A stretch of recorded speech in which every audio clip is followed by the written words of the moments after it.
Mercredi 4 mars 1987. Il est 5h30 du matin. Christiane, une jeune athlète de 29 ans, membre de l'équipe nationale de basketball, se tient devant Jean-Baptiste, son époux. Jean-Baptiste est athlète, médaillé de bronze au triple saut. Il a passé la nuit sur la cour avec leur fils, comme il est d'usage de le faire par temps de chaleur. Elle lui tient à peu près ce discours. Tu m'as laissé seul, Jean. Regarde, je n'ai plus d'os dans le corps. Ils me les ont tous brisés. Je vais devoir te laisser. Je vais partir. Prends juste soin du petit. Jean-Baptiste était perdu. Il ne comprenait rien. Aussi courut-il à la suite de son épouse qui était rentrée, s'allonger sur leur lit. 1h30 plus tard, le docteur Aounou, qu'il avait envoyé chercher, constatait le décès de la jeune Christiane. Jean-Baptiste était désormais seul avec Freddy, leur fils de 15 mois.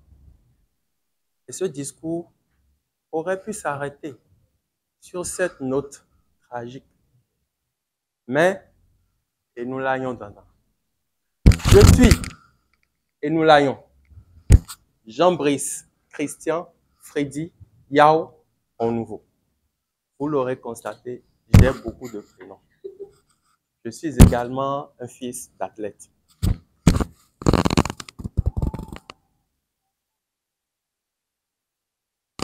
La minute de silence est passée. Il faut reconnaître que mes nombreux prénoms m'ont toujours suivi et m'ont toujours servi lors des délibérations des examens scolaires. Je n'avais qu'à regarder dans la colonne des H.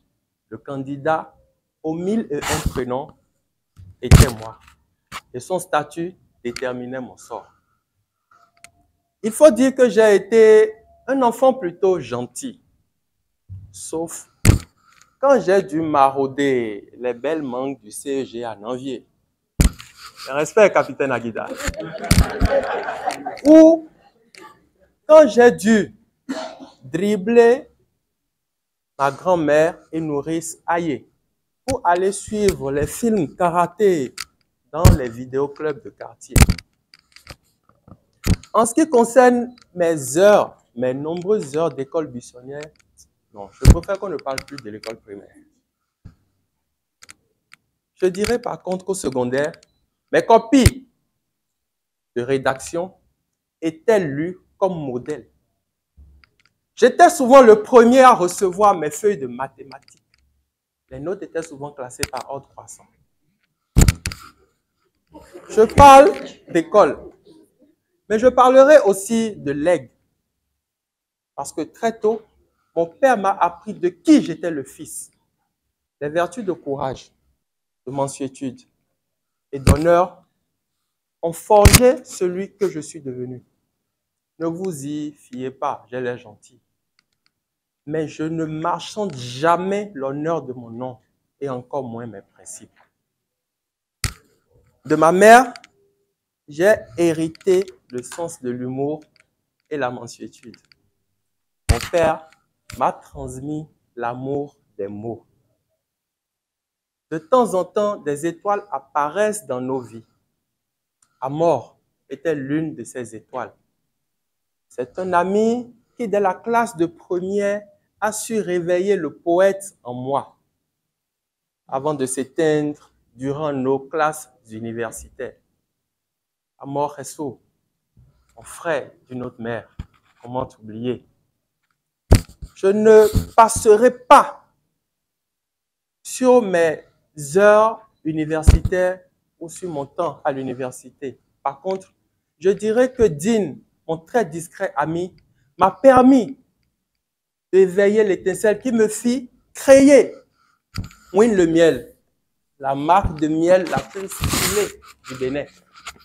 Je parlerai aussi de cette louangeable et jeune mangeuse d'igname pilé qui me fit découvrir Elite Toastmasters Club, cette élite de l'art oratoire, où se côtoient des élites d'un autre genre qui ont craqué les codes propres au discours de Cédric Akerebou ou de Barack Obama. Yes, we can. Mesdames et messieurs, je vous remercie de m'écouter et je vous invite bientôt, si vous avez envie d'en savoir plus sur moi, à me rejoindre aux sorties de cette session pour découvrir qui je suis et le meilleur miel du Bénin. En attendant, je vous le dis, et nous l'ayons tendant.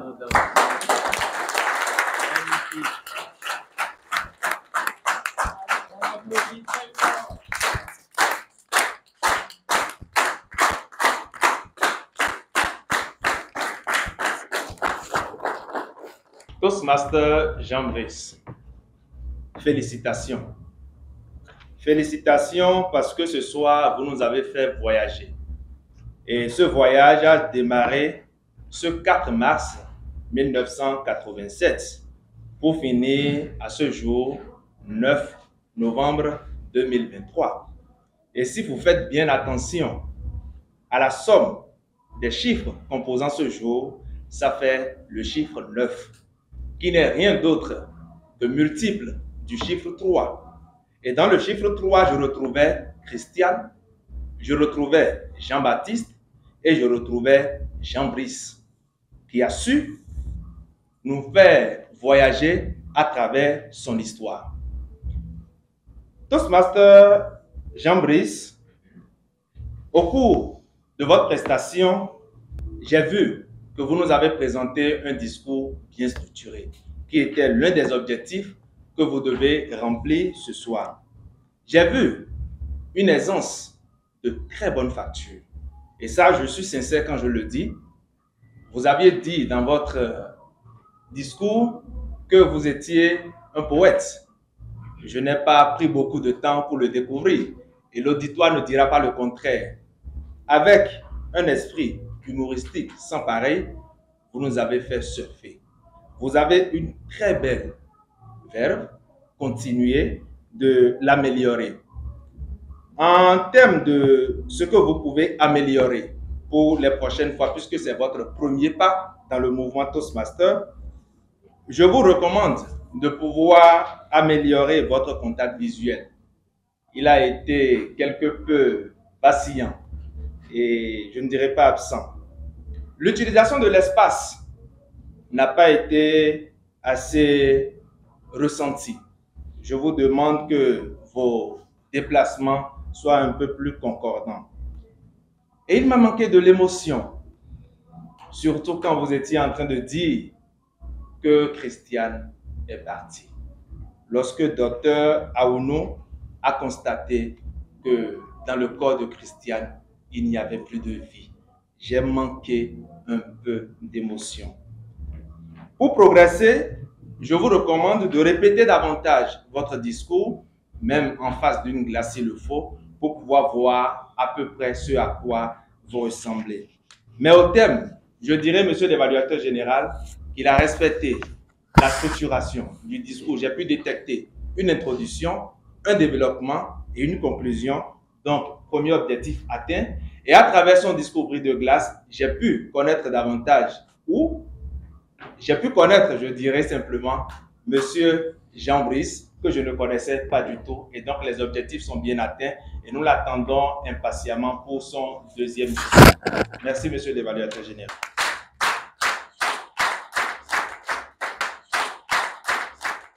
J'ai écrit sur ma feuille ici que je vais jouer les devins et miser sur et nous la voyons Dandan, qui va gagner le concours de discours humoristique au mandat prochain.